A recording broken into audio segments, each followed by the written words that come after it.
আজকে তৈরি করবো নিমকি। এখানে সয়াবিন তেলটা দিয়ে তারপর দিয়ে দিচ্ছি কালো জিরা, খাবার সোডা আর লবণ, সব একসাথে সুন্দর করে মাখিয়ে নেব।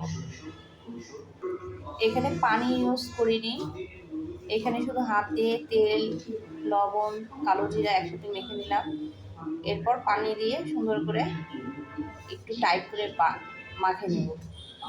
এরকম শক্ত করে মেখে নিতে হবে। কি সুন্দর রুটি করে নিয়েছি। রুটি করার পর সুন্দর করে কাটতেছি চাকু দিয়ে। এগুলো তেলের মধ্যে দিয়ে দিব।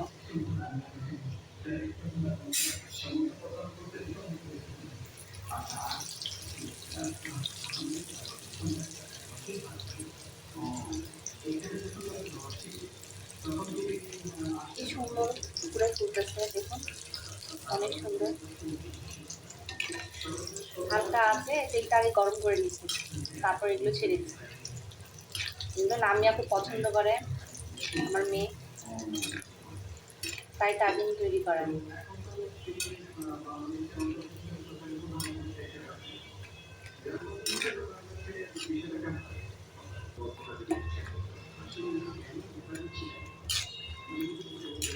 আর একটু ব্রাউন করবো।